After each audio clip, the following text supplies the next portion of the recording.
सच है आज़ादी कुर्बानियाँ मांगती है।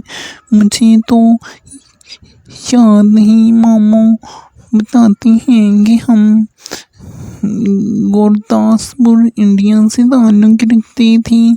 जब पाकिस्तान बना मैं सिर्फ 2.5 माह की थी और मुझसे बड़ा भाई 5 साल का था। जब हम पाकिस्तान की तरफ रवाना हुए तो भाई अब्बू की बाहों में था और मैं माँ की गोद में कि सिखों ने काफिले पर हमला कर दिया। हिफाजत के लिए मुतय्यन मिलिट्री ने फौरन पहुंचकर मदद की। फिर भी उनके पहुंचने तक मामूली सा कत्लो गारत का मजान गर्म हो ही गया। काफ़ी दूर तक काफिले ने पैदल सफ़र किया। रास्ते में लूट मार भी हुई। जब अब्बा को बोझ उठाने की हिम्मत ना रही तो उन्होंने बेटे को मेरी माँ की गोद में थमा दिया और मुझे थाम लिया कि मैं हल्की फुल्की थी। कुछ आगे जाके न जाने वाले को क्या हुआ, उन्होंने मुझे नहर में फेंक दिया और खुद भाग गए। माँ की ममता तड़पी और वो वहीं नहर किनारे बैठ गई। आगे चलने से इनकार कर दिया। मामू साथ थे, उनको रहम आ गया। वो दौड़ कर नहर में कूद गए और मुझे डूबने से बचा लिया। इस तरह मैं दोबारा माँ की गोद में आ गई। अब मामू ने मेरे भाई को उठाया और दोबारा काफिले में शामिल हो गए। कुछ सफ़र और किया था कि अचानक दरख्तों से फिर एक गलगला बुलंद हुआ। अम्मा जान तो पहले ही कायम थी। अम्मी ने सोचा कि मर जाना ही बेहतर है। वो मुझे देख कर दरख्त की एक तने से लिपट गई। तभी शक आ पड़े। माँ को एक बुलवाई की तलवार का घाव ही काट कर दरख्त से अलग कर सका। बुलवाई लड़कियों और जवान औरतों को उठा ले गए और बच्चों को छोड़ गए। वहाँ करीब एक भट्टी थी जो ठंडी पड़ी थी। मामू ने उसमें छुपकर जान बचाई। आगे बैलगाड़ियों में दूसरा काफिला मिला तो जो बाकी बच जाने वाले लोग थे उनके साथ हो लिए।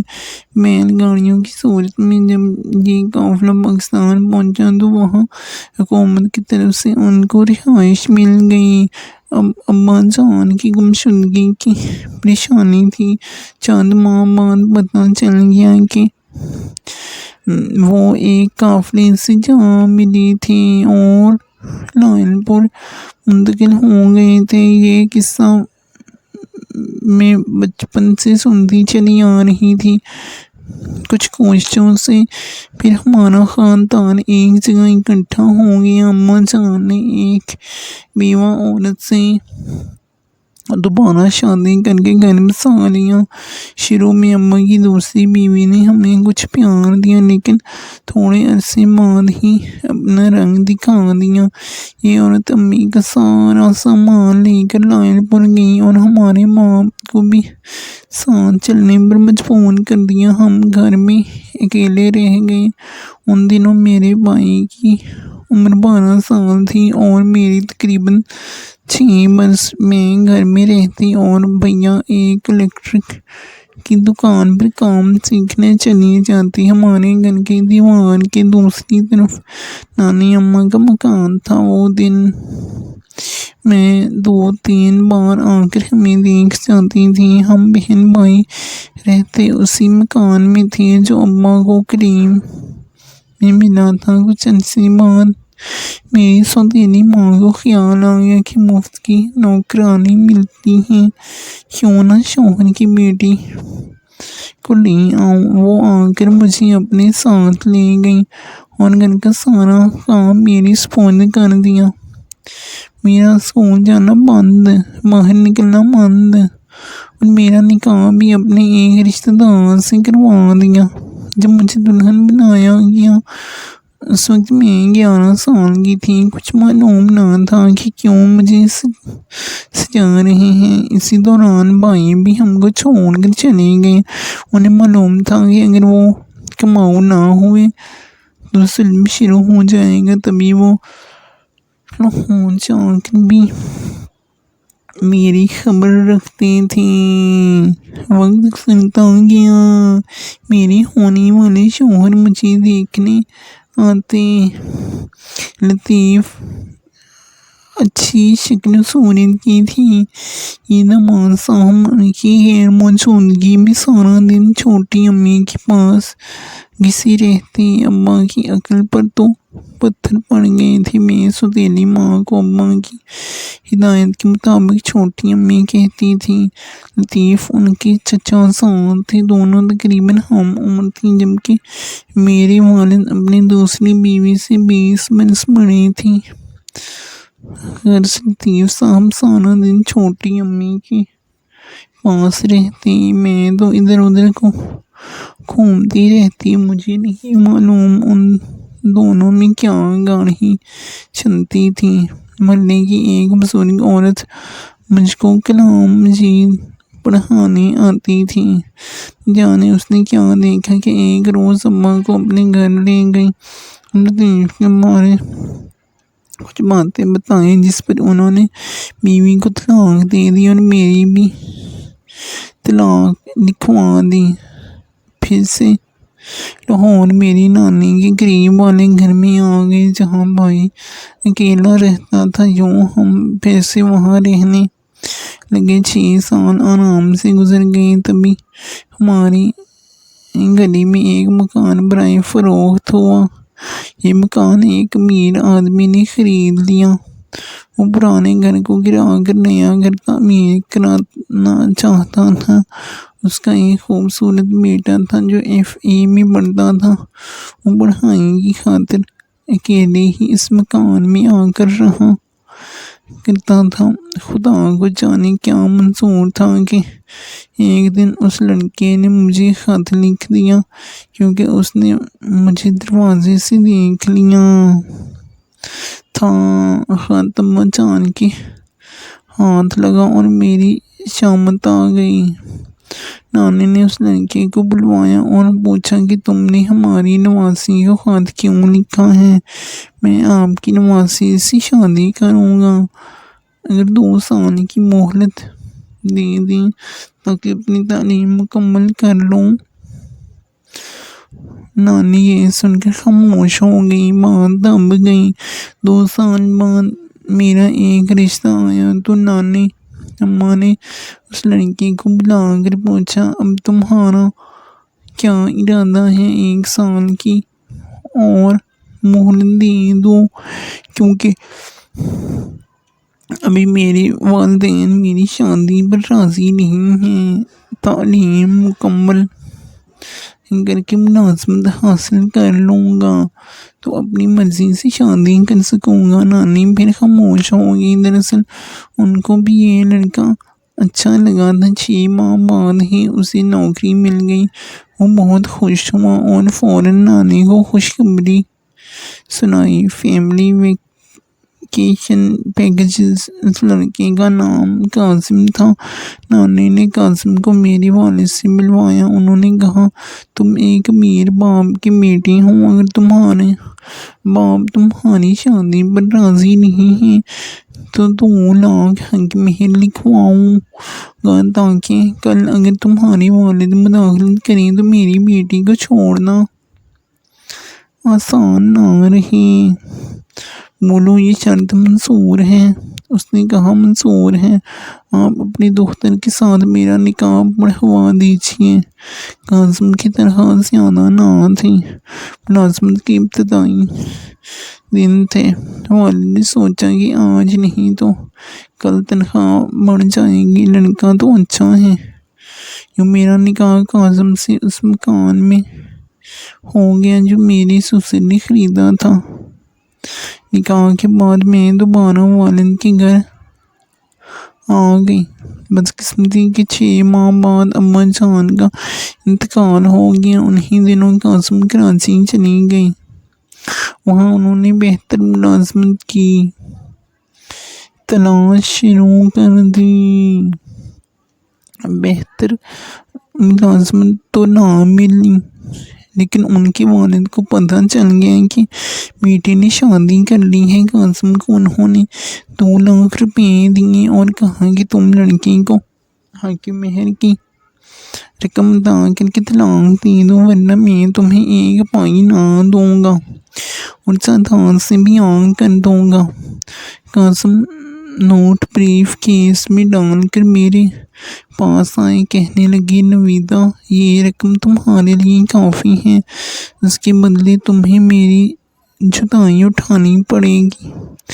بولو کیا کرنا ہے؟ میں رونے لگی۔ اس وقت یہ نوٹ مجھے سانپ بچھو سے کم دکھائی نہ دے رہے تھے۔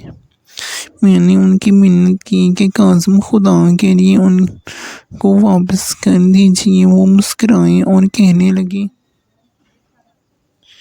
میں تو مذاق کر رہا تھا۔ اگلے دن وہ رقم اپنے والد کو لوٹا کر آ گئے۔ اس کے بعد ان کے والدین اور بہن بھائیوں نے قاسم سے ناطہ توڑ لیا۔ اب واقعی برے دن آ گئے تھے۔ ان کو گھر سے روپیہ ملنا بالکل بند ہو گیا، ادھر نوکری نہیں مل رہی تھی۔ بڑی مشکلوں سے ویزا حاصل کر کے وہ سعودی عرب چلے گئے۔ اللہ کی مہربانی سے وہاں اچھی نوکری مل گئی، ساتھ ہی رہائش کے لیے مکان بھی ملا۔ انہوں نے مجھے اپنے پاس بلوا لیا۔ یوں میری زندگی کا ہیجانی دور ختم ہوا، لیکن میری اللہ کو ابھی میری ایک اور آزمائش لینا تھی۔ شادی سے قبل قاسم کی دوستی ایک اور لڑکی سے تھی۔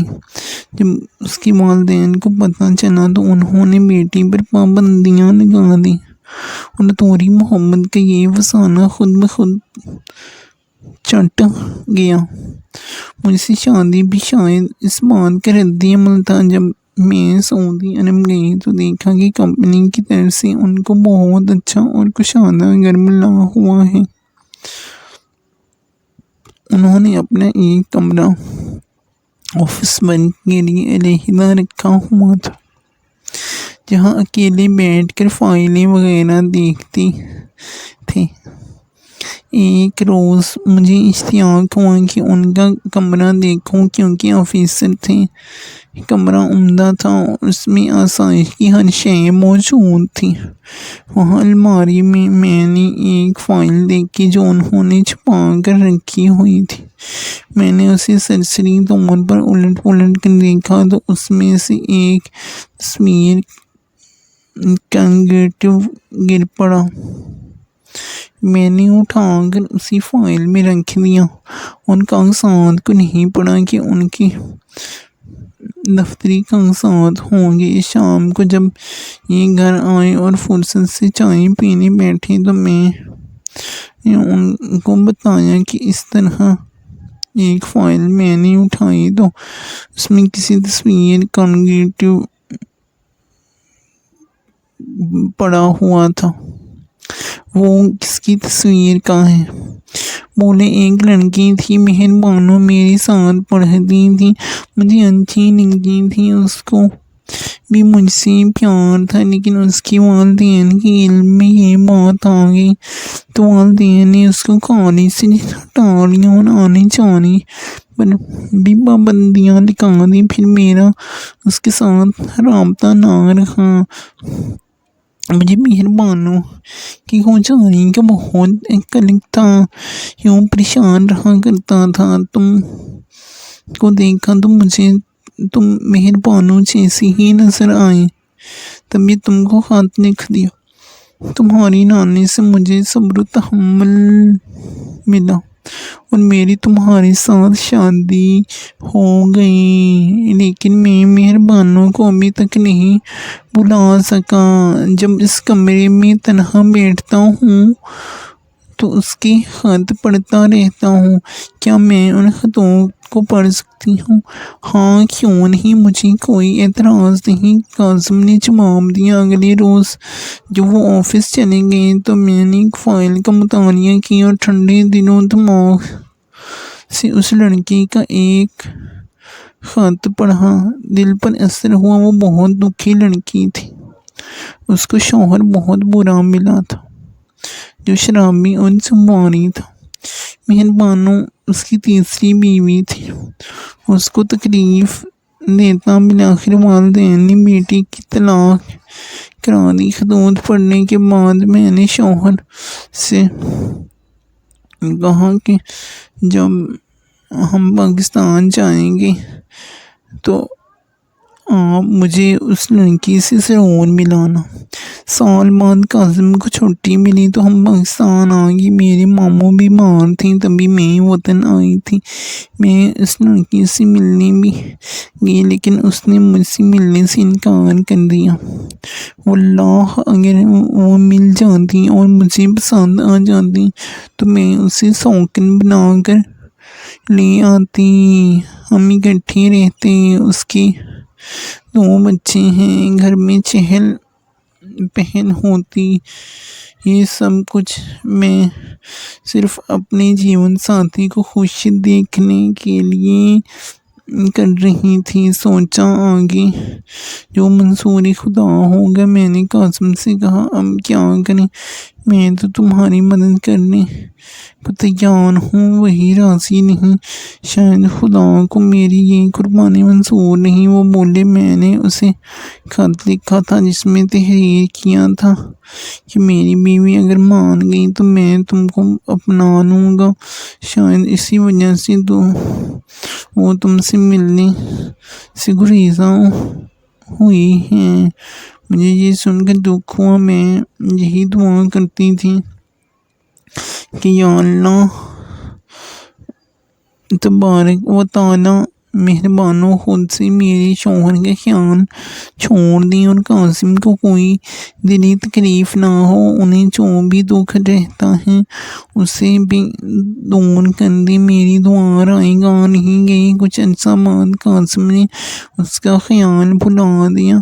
ہماری بیٹی ہو گئی تو اس کے پیار میں کھو گئے۔ پھر بیٹا ہوا تو وہ بچوں کی محبت میں مگن رہنے لگے۔ ایک روز کہنے لگی اللہ تعالیٰ نے مجھے اتنی اچھی نیک سیرت بیوی، پیارے پیارے بچے، کشادہ رزق اور عزت عطا کی ہے۔